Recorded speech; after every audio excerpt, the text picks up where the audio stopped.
think it's about, in a sense, decentering men. And I just say it how it is, even though that might be what's necessary in that moment. How am I perceived?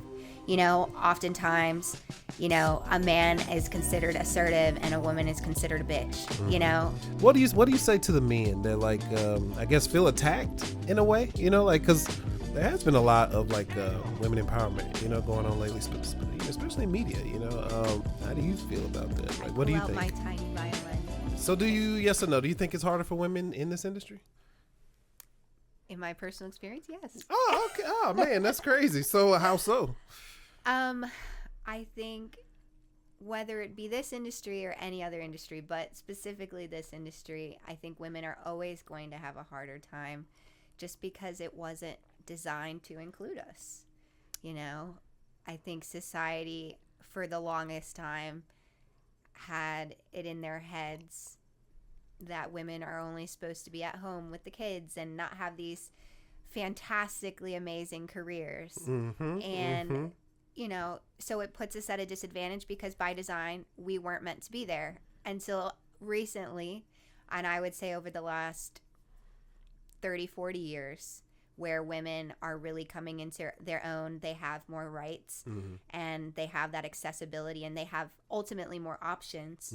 So we're here and we're here to stay and we're here to, continue to grow in that area as women. And so, yeah. Interesting. Okay. So what makes it harder other than the fact that you say that it wasn't systematically made and designed it to begin with to include women? Yeah. What other challenges are there? I think, ironically enough, statistically speaking, 70% of the entertainment industry is comprised of women. 70%. That's a big percent. That is a big percent. But of that amount, it's usually in most spaces, and you can look up the Annenberg Initiative for this, but it's usually less than 5% of women in leadership roles and behind any sort of decision making and things of that nature. So yeah, we'll get to that later. Yeah, I think that is a significant challenge when it comes to the creative process, when it comes to business, and when it comes to, pushing the needle forward and also just pushing your own personal career along. Like that's a challenge in and of itself for women. So yeah, I mean, that's something that you're going to constantly be met with every day. There's going to be a lot of spaces where you're the only woman, or in my case, not only are you the only woman, but you're the only woman of color. And not only are you the only woman of color, but you're the only woman of color that identifies as XYZ. And so that continuously becomes the challenge because, while you are trying to pave your way, you're also forging a path for the next generation to come, or just anybody that's going to come after you. Correct. And making that a sustainable thing, as well as maintaining your own integrity within that. So how do women support each other then? Like how do you go forward in this industry? Because I'm assuming obviously it's important that women support each other. You have to make some sort of progress, right? But how does that look? How do women support each other going Absolutely. forward? I would say I always look at it from an educational standpoint because that's kind of how my approach has always been. I went to a women's college. I grew up in a household that was significantly, like, the structure of it was the matriarch is running things. So I come from a lineage of strong women. And so that's a lot of where my learning comes from. A lot of my teaching comes from. And so I think women support women by supporting the efforts of women and centering yourself there. I think it's about, in a sense, decentering men. And I know that can be very polarizing. Maybe the term, is a little. what does that? Go into a little detail if you could. Sure. What's decentering men? I think when I think about that term and the practice of decentering men, I think about it in a sense of how can I just be me in these spaces. And luckily, I've had so many examples of what that looks like, right? Yeah. From having matriarchs, from going to a women's college. What does that look like, right? Mm-hmm. Well, in my women's college, what they would do was all of our education would center around how does this affect you? A lot of educational books are from the perspective of men. Mm-hmm. Well, let's look at this. If you approached this situation and used XYZ to execute, Mm-hmm. then how would you be perceived in this environment as a woman practicing this way, right? In what situations? Like, in what ways would it benefit to see from a woman's perspective? Sure. I think I don't even think it's like from a woman's perspective. I think it's about just having the perspective, right? So if I were in, some sort of business setting and I just say it how it is, even though that might be what's necessary in that moment, how am I perceived? Oftentimes, a man is considered assertive and a woman is considered a bitch. It's something as simple as that. And excuse my French, but that's just what it is, right?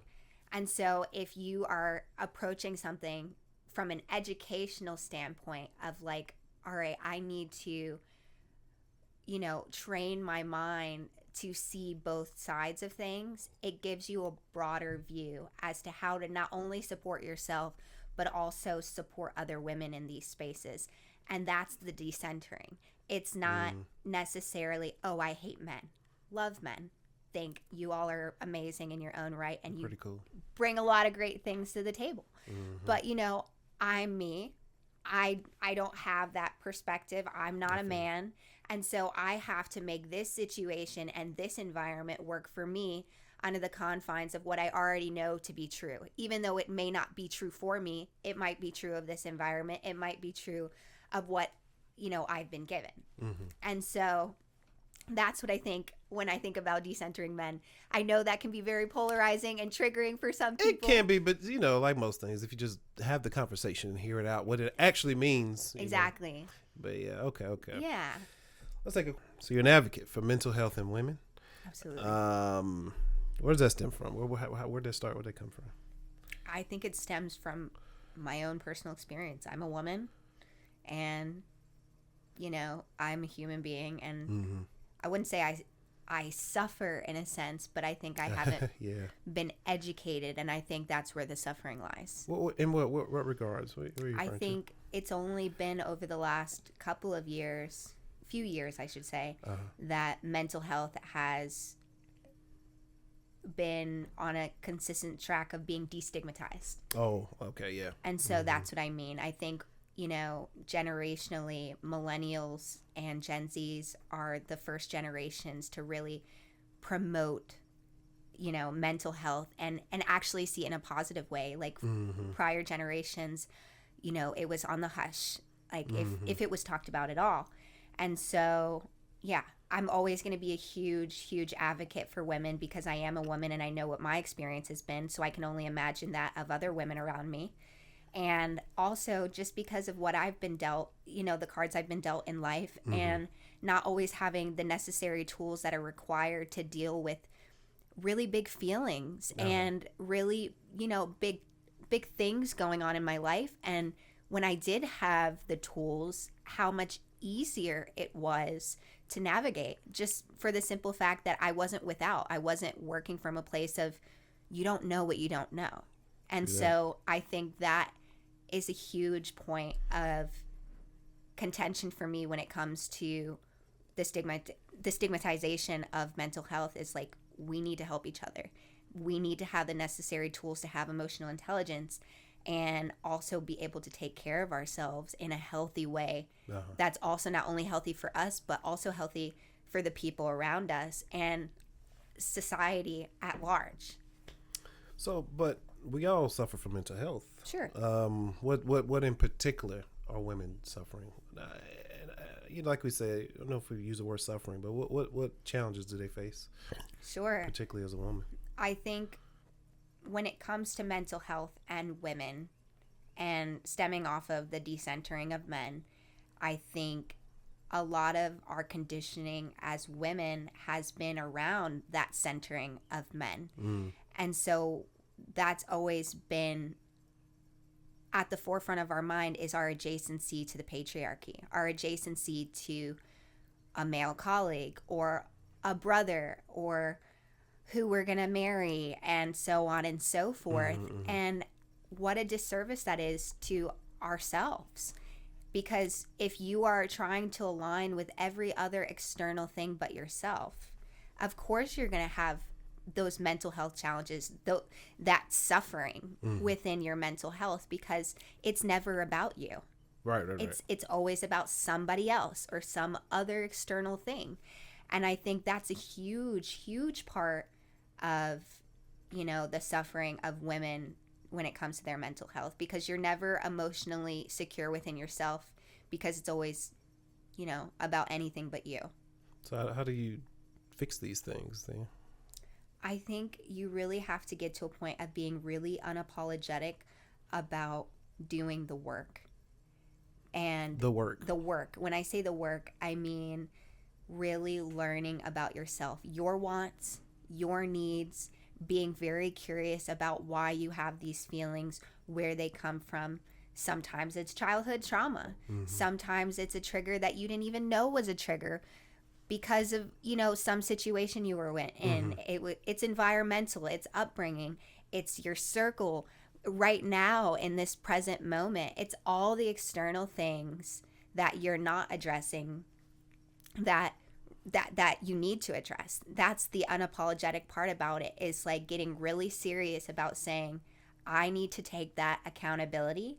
I need to have that self-reflection and work from a place of, I need to grow. So speaking about accountability, what do you think the balance is? Because we're like, do you think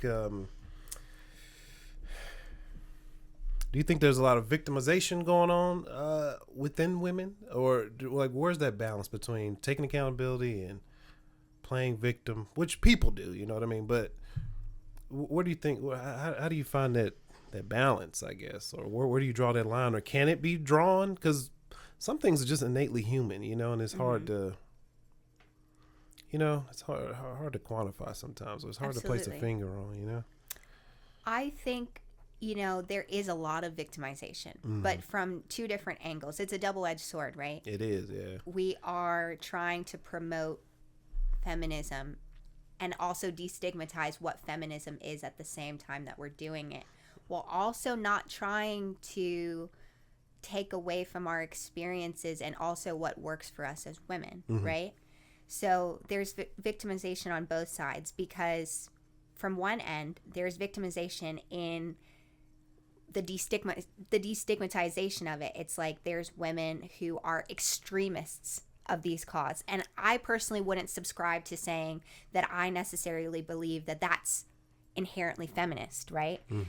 I don't think it is at all. If you are on the extreme end of anything, that's not really supporting any cause but your own.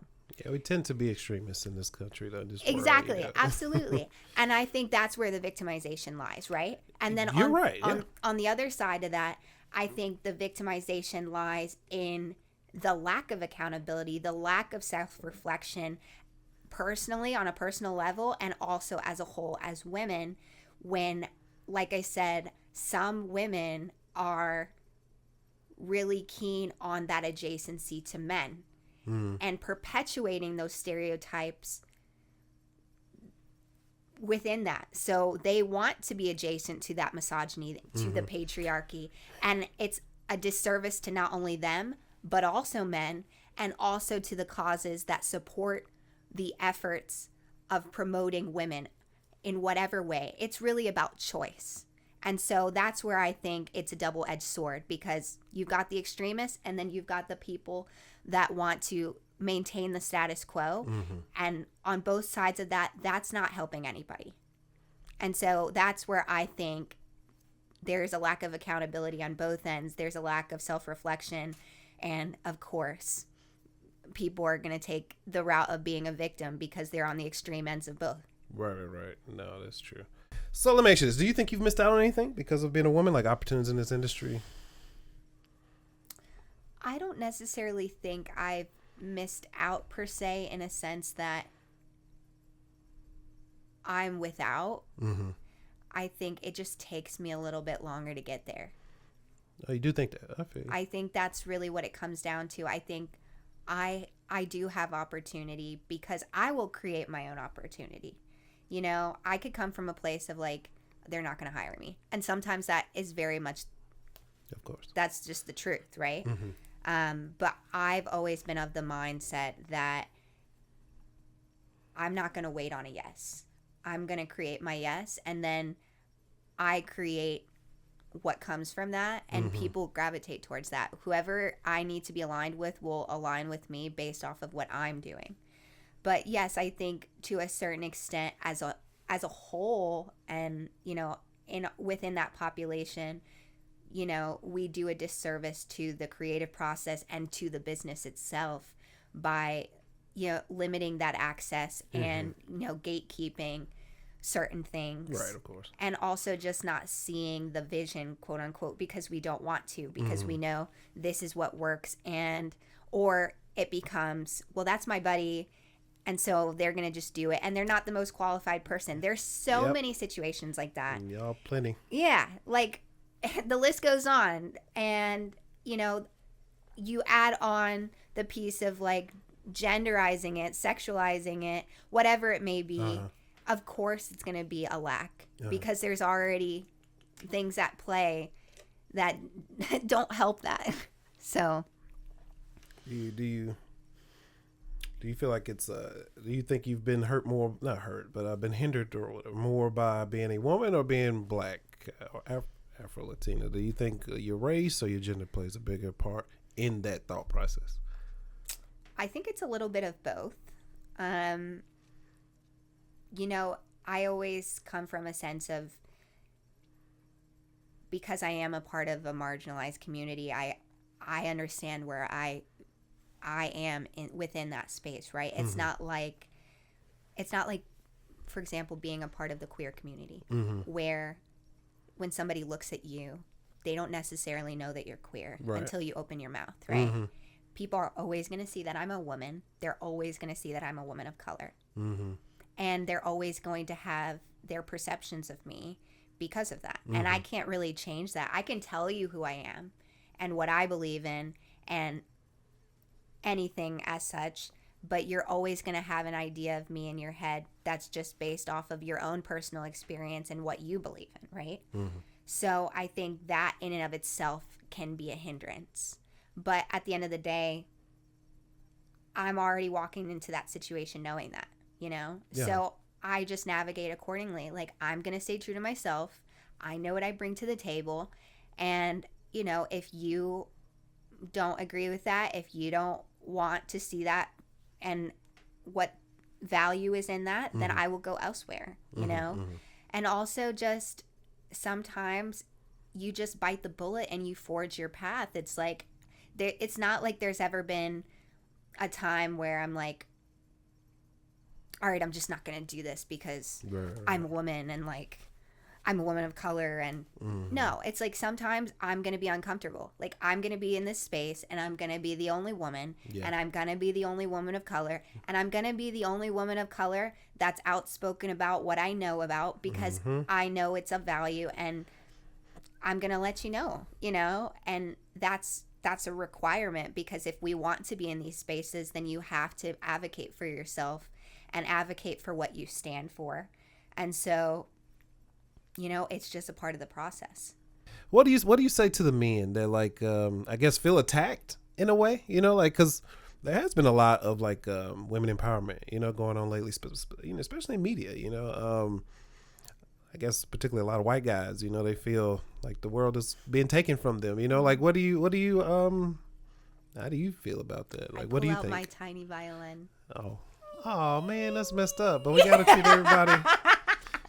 everybody. Equally. Oh. You know? No, I understand. Like, come on, man. I understand. We've literally had 1,000 movies. We literally had a few movies with black characters the past like 2 years, and it's ruining media for some reason. It's like y'all done had every movie for the last 100 years. Like, come on, can we Yeah. have a few? Like, Yeah. goodness, man. But Um, what I would say uh, to men in general, men in and general. then white men, Uh, well, what I would say to men in general is welcome to the plight of womankind. I feel you. You're finally now getting to see what it's been like to be a second class citizen. Or if you're someone like me or whoever, a fourth class citizen, because not only do I have being a woman working against me, I've got a multitude of other things that make me a marginalized person working against me. You know, I think this is the first generation of men that are seeing that they can't just maintain the status quo. And this is the first generation of men as a result that are seeing that they have to be likable Mm-hmm. on a very I feel basic you. level. You have to be likable. You have to be likable on a very basic level. Uh-huh. You can't just treat people like crap and expect to get the world just for the simple fact of just being, Mm-hmm, you know? mm-hmm. And you can embrace that or you can continue to complain and be upset by it. But like, even being upset is you exercising your form of privilege. I mean, like I said, everybody exercises a form of privilege. Your that acknowledgement, your feelings towards people just finally speaking up about things that are affecting them is you exercising privilege, Whether you know it or not. whether you know it or yes, not. Yes. So that's what I'd say. As for white men, I think, you know, it's the same sort of thing. You work within a system that was designed to benefit you. And it's just now, you know, the tables are slowly turning where no, we need to make room for other people to benefit from said system.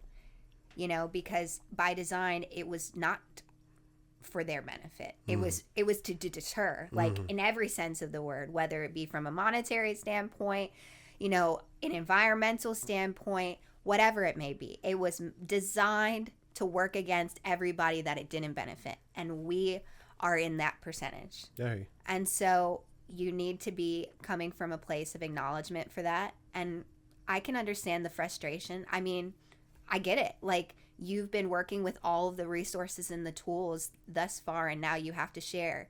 But also, why can't we share? I wholeheartedly believe that everybody can have a piece of the pie. Everybody can sit at the table. You think so? I absolutely believe that. I think, you know, it's really just a matter of perspective. It's like, I've never been of the mindset where I'm going to ever withhold resources from somebody. Mm-hmm. You know, I want to see everybody win Mm-hmm. in every sense of the word. That's very nice of you. And so for me, it's like, if I've always been like, let me connect you with so-and-so. If I can't provide you with XYZ thing, let me go and give you the best of my resources, because why wouldn't I do that?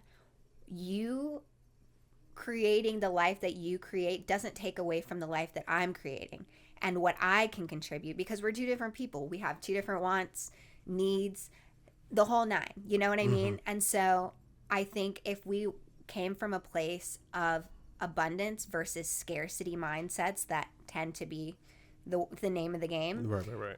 we wouldn't have so many issues. And so, you know, that's what I would say to white cis men in this space. So what do you say to people that you're wrong? Like, you know, we all can't get along. There is only a finite amount of whatever it is that you may want in life. How does your mindset shift, or what do you do in those instances? Because the people you're fighting don't believe that. I mean, be honest with you, they just don't think the same. Absolutely.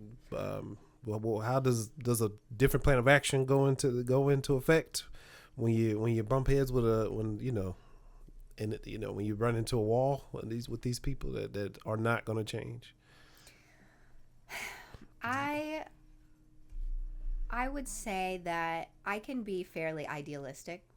I can acknowledge that about myself. I can take accountability for it. Mm-hmm. But I can also be fairly realistic too, and know that I'm working from a place of these systems were not created for me. Right. And so in these instances, you forge your own path. It's the reason I created eating sandwiches. You know, it's the reason why I'm fully capable and willing to sit in these spaces when it is uncomfortable. You know, that's what I would say. You know, it's one of those things where you're met with the naysayers, when you're met with opposition, see it as an opportunity and pivot in the way that you see fit and works for you. You may not have a clear like vision on what it looks like at the end of the road, but if you have a way to push forward and you have a clear path forward, or there's some sticks in your path, you can move those out the way. Like, that's okay. You know, I mean, that's where all the best ideas come from. That's where any innovation is going to come from. That's literally where growth comes from. And so you always have to see it from a standpoint of opportunity, because if not, you know, I look at, like, for example, Oscar's So White, right? A few years ago, where everybody was like, oh my God, all the white people won. It's like, well, the white people created the award ceremony. Yeah, they're going to win. I mean, we could be upset about it. I mean, I'm a little upset, but also, are we really that surprised? Right. You know? You said it, not me. I hear you. You know, like, how about we start centering ourselves and creating spaces where we support each other. I agree. We don't even value the awards that we win from our own community. Sometimes we put the emphasis on those awards. Exactly. It's like the BET Awards or whatever award show that was created for minorities by minorities. It don't matter. You know, I'm chasing the Oscar. You know, it's like, you still got an award from somebody else.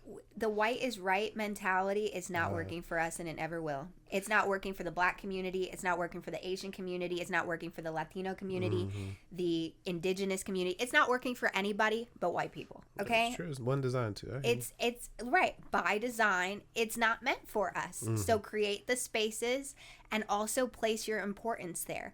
We, as a marginalized community, the marginalized people, and also within those individual communities, need to have a better sense of community, because what tends to happen is there's a lot of distraction around white is right and our adjacency to that, right?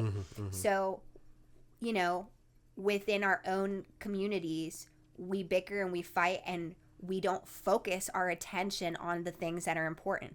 It also becomes, you know, very political, where it's a war on propaganda, you know?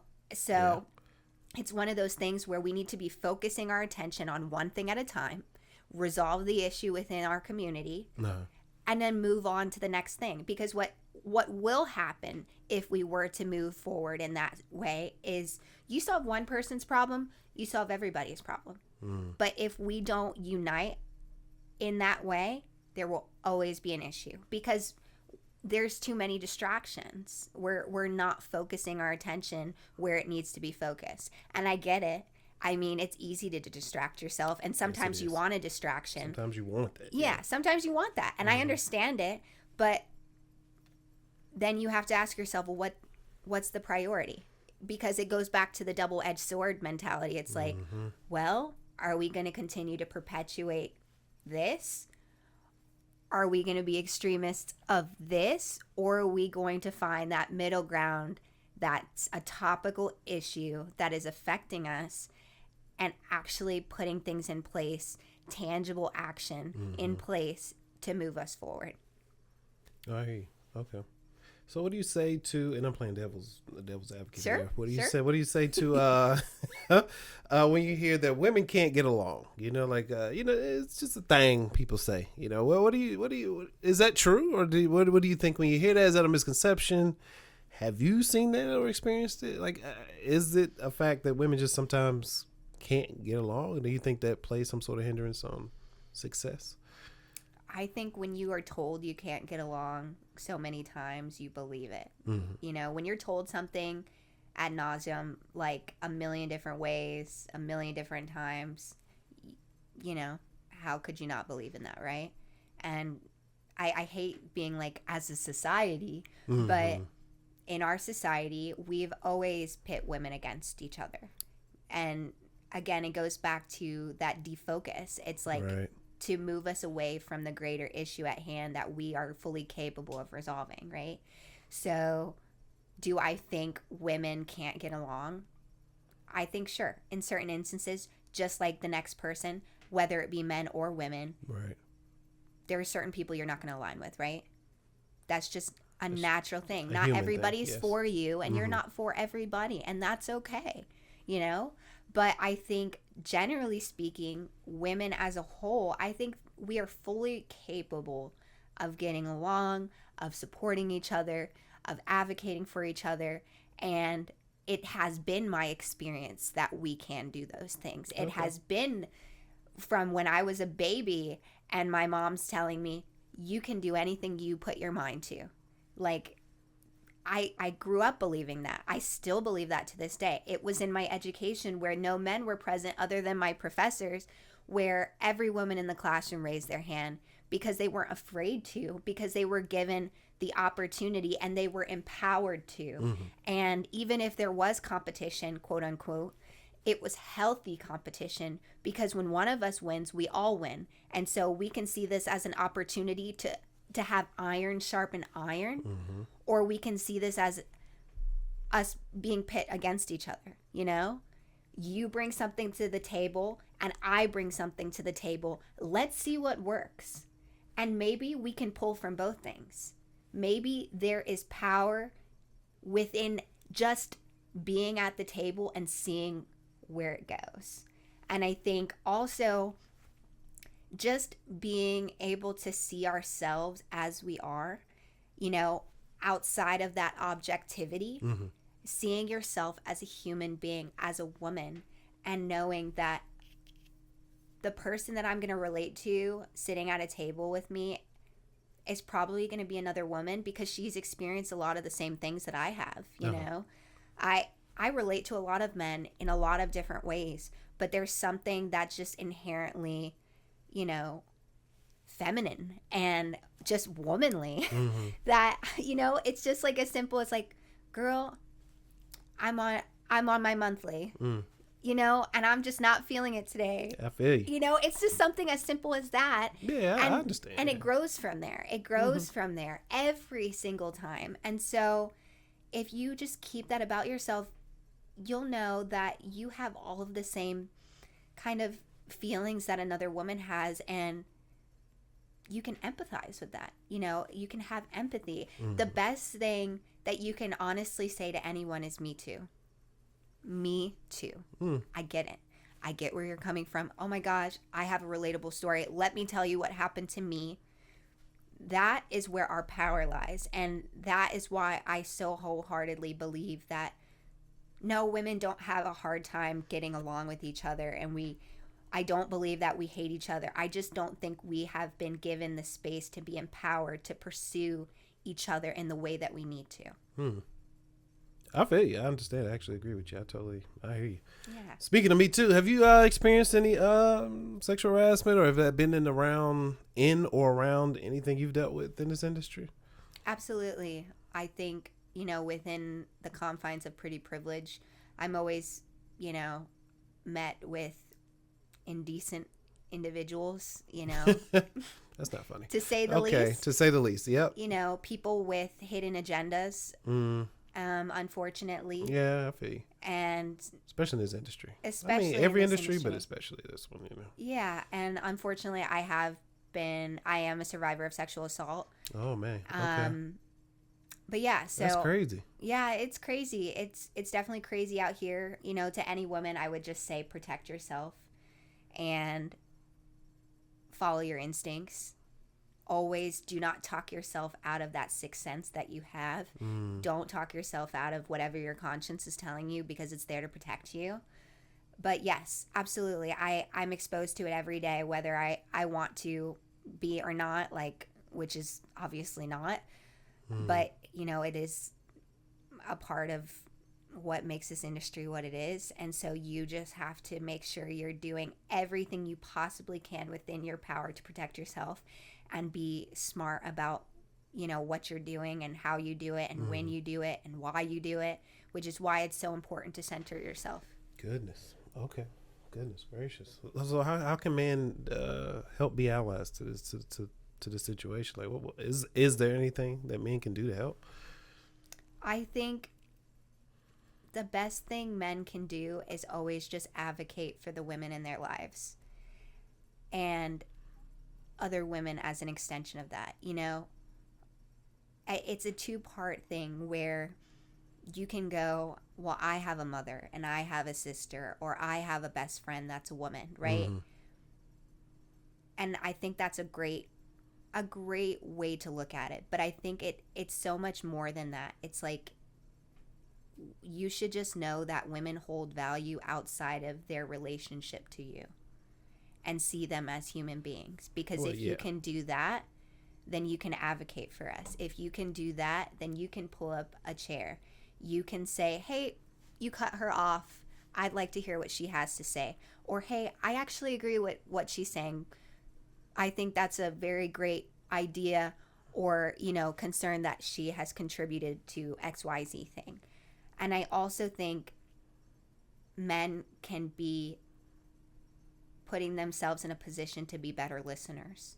I think that is always going to work to their benefit, and that is also going to support women because, when you've been centered in society, Right. I feel you. I don't know why I laughed. I feel you. I hear you. when you've been centered, it's you have to recondition yourself to think about your surroundings. Yeah, you're right. You know what I mean? It's one of those things. Like, Yeah. you have to be a better listener, and that comes from putting your ego aside and saying That's tough sometimes. it's extremely tough, especially for men. Mm-hmm. But it Pretty is tough. to your benefit. It's not only to the benefit of women. It's also to the benefit of men because it allows you to also just be you without having to subscribe to toxic masculinity and the things that are in that space Right. that hurt you. And we're just now getting to the point that we're advocating for, like men's mental health. You know what I mean? So I think by helping other women, you also help yourself.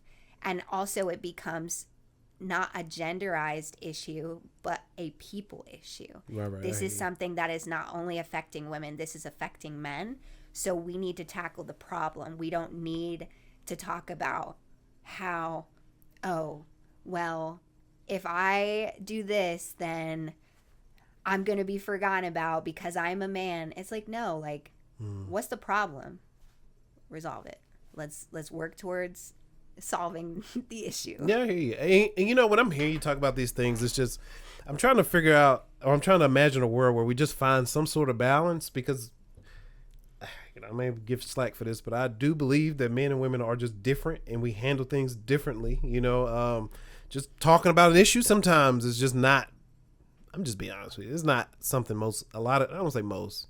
It's just not something a lot of guys do. To be honest with you, like we just have a different mindset when it comes to, I guess you would call it, problem solving or something, or if it's an issue you're going through, as opposed to I have female friends, they call and they just talk, or my wife, we just talk, and I had to learn to just listen, because I want to say, I'll say it as a guy, you just want to, like, what are we talking about this for?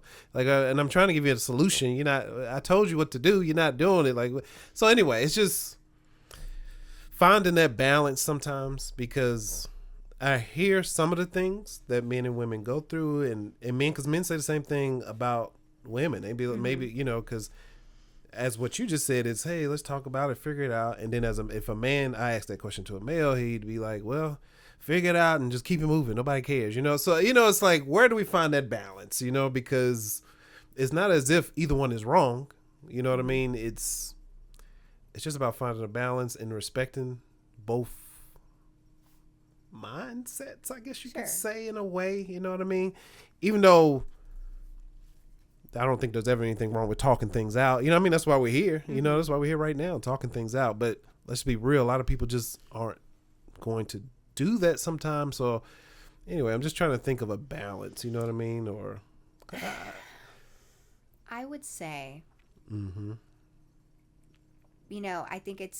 I think there's a lot of things at play. I think to a certain extent, yes, women and men we have different ways of processing information We and do. and approaching things. But I also think that there is an environmental factor to that There is. No, that there is. contributes to that. Correct. Yeah. I would say, I mean, I tell my guy friends, I've been reading a lot this year. I've read 6 books so far.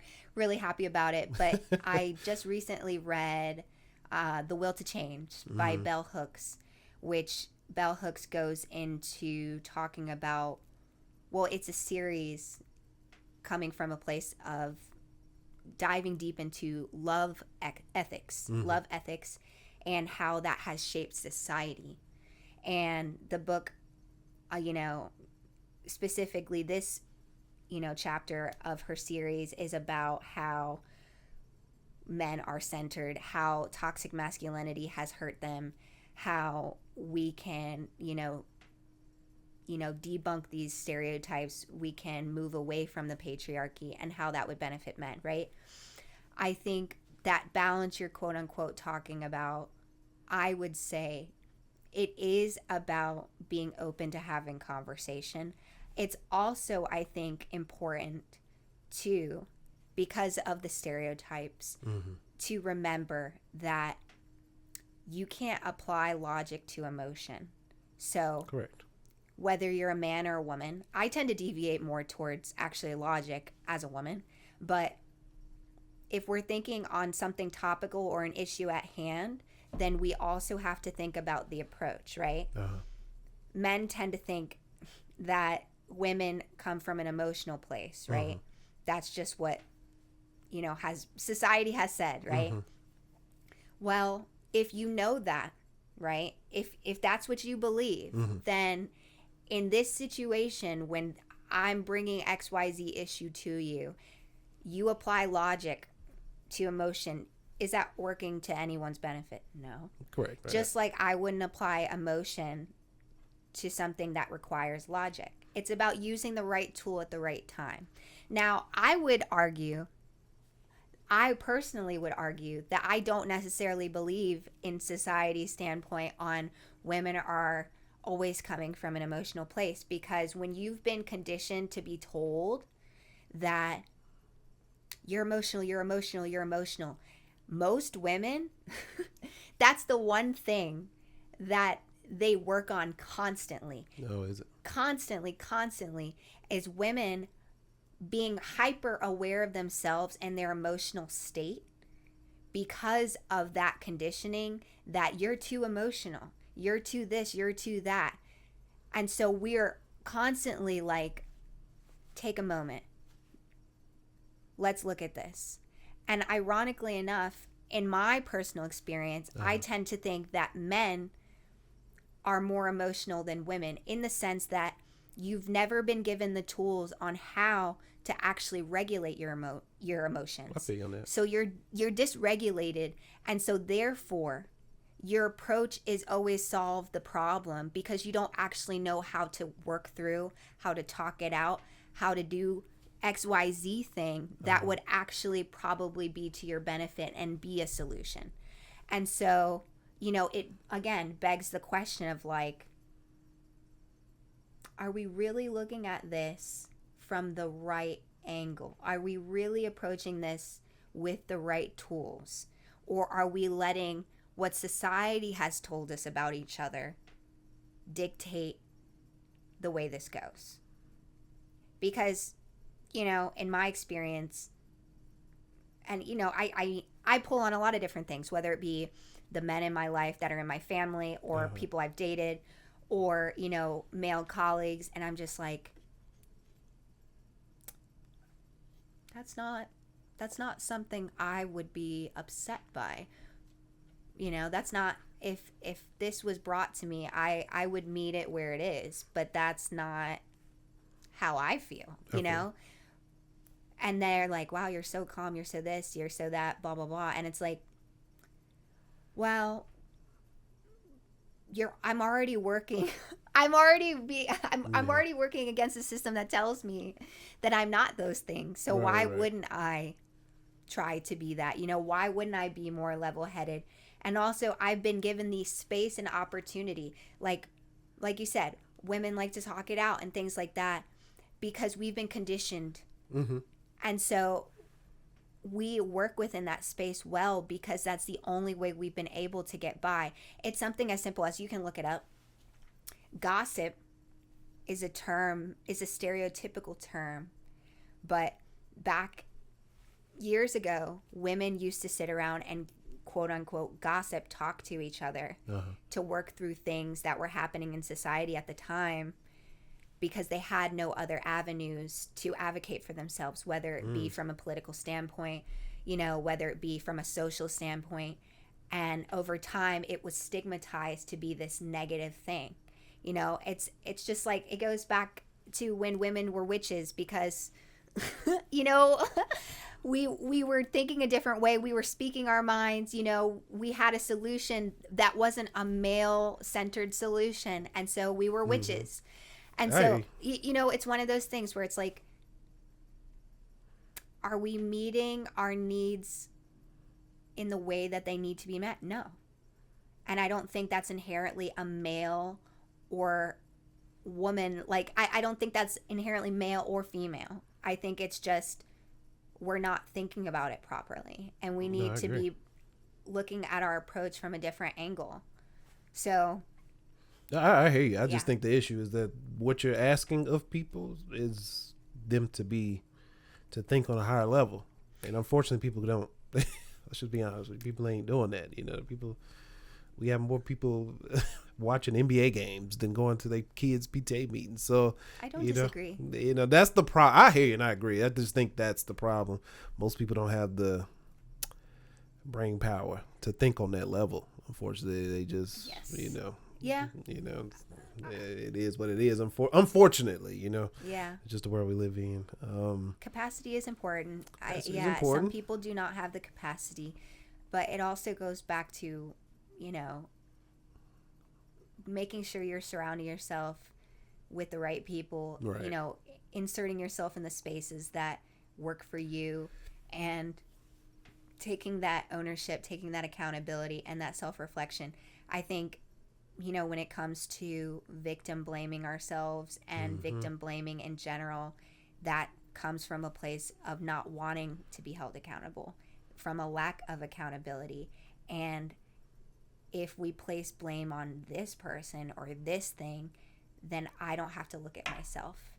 I don't have to take ownership of my own actions and my part to play in this. Right. And that's really the issue. It's not necessarily capacity. It's that people don't want to meet themselves.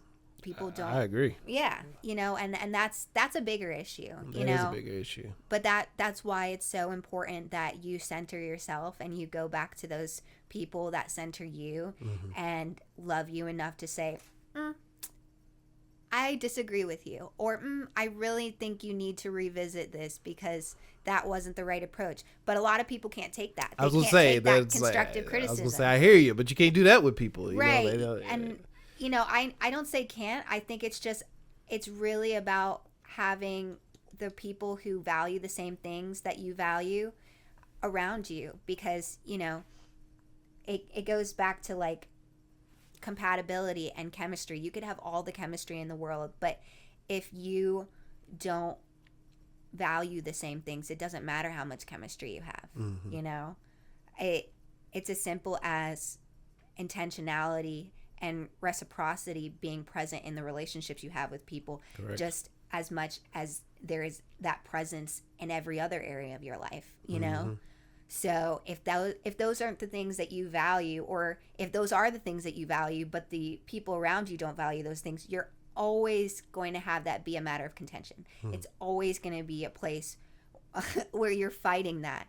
And, that will ultimately be a disservice to you. Now, for the people who don't want to do those things, I mean, that's on them, it really is on them. But that's what, in my personal opinion, separates the strong from the weak. It separates somebody who's managing a situation and somebody who is a leader and believes in leadership in these areas, and that's who is going to ultimately be running things now and in the future. So and that's okay too, because we need, like, it's like we need both. You do. Not everybody's meant to be a chief, you know? That's correct. Sometimes you need those people that are really willing to just say, I'm good, you take the lead. I know my place. Mm-hmm. Like, this is my lane. I'm good with that. And that's and knowing that is half the battle. You know, like being True. able to accept yourself as you are and know yourself in a space is important. Like, I'm not always going to take the seat of being someone who takes a leadership role. Like, I know that about myself because I don't know everything. If I go into a space and I'm like, let me read the room, let me read what this is about, what this situation is, and I say, bet, I don't have a point of reference. I think I can contribute here, so I will be here as a presence and I will find my way to contribute. Yeah. I'm not taking a leadership role. I am moving according to what is within my capabilities and my capacity. Now, if I go into a room and I say, I'm confident in my abilities, I know what's going on here, and I can contribute, I still maintain I will contribute. It'll just be from a different angle. I will speak up more. I will put out an idea, you know, but that's, you got to read the room and you got to know yourself. You do, so yeah. So what legacy do you want to leave for future women in the industry? I would say I want to leave a legacy of seeing more faces like me. I think ultimately that's my goal. I want to leave a legacy of other women seeing someone that looks like them, but not only that, but also know that you can be a woman of integrity on every level and still be successful. I think in this industry, we promote and we perpetuate, you got to get it out the gutter. You got to, you know, cut somebody else off to get whatever resource, you know, and I think both of those things are a scarcity mindset, and I don't think you have to live there. I think you can come from a place of abundance. I personally didn't grow up in the gutter. I'm never going to promote that. I'm from a middle-class household, a two-parent household. I grew up in the suburbs. I'm originally from New York, but I grew up in the suburbs. And so that's not my point of reference. I understand. You know? And so I'm always going to promote abundance. And I want other women like myself, and maybe other women who aren't like myself, to say, if she did it, I can do it, you know? Hey. And if I'm there, they can call on me and know that I'm in a position and I'm in a place in my life where I want to see you succeed. And so if I can have any part to play in that, I want to set you up for success. Because like I said, when one of us wins, we all win. And that's the support. That's what legacy is us being able to help each other out. So I always want to promote, well, what would I want? Again, sometimes you need to be the thing that you need. True. And so that is about being that for yourself, but also being that for someone else. And when you give it all, you get it all back. So I know that that'll come back to me in some way. Someone will pour into me in a way that I need, and I will pour into them. It's that reciprocity, that intentionality, and that genuineness. Hey, where can people find you? Yeah. I'm usually predominantly on Instagram, so you can find me at Nikki with 2 Ks, KB101. And if you need me, you can reach out to me. My link tree is on there, so you can go see my work. Via email, you can reach out to me, and I really look forward to connecting and just enjoying meeting new people. I hear you. Okay, before we go, we got another rapid fire question thing. Okay. All right. First question, Android or iPhone?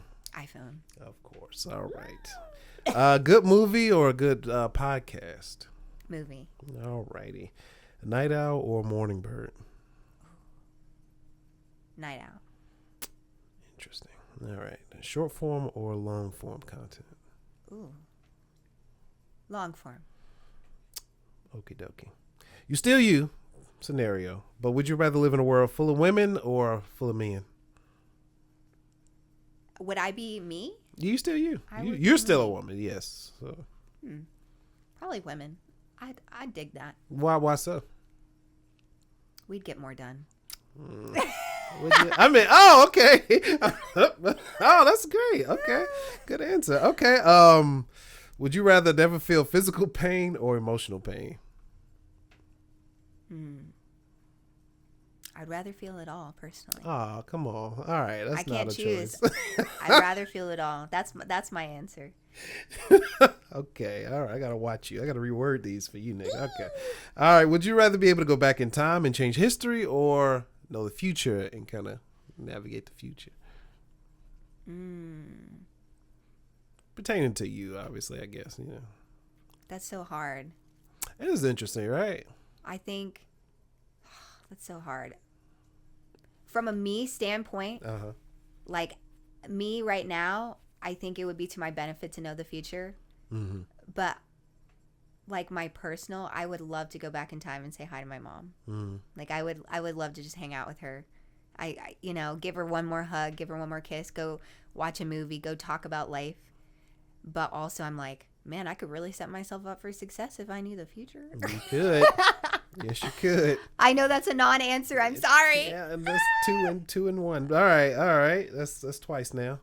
Okay, if you had one wish, what would it be?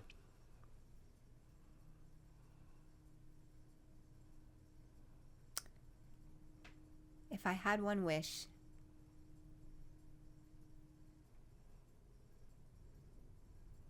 Just one.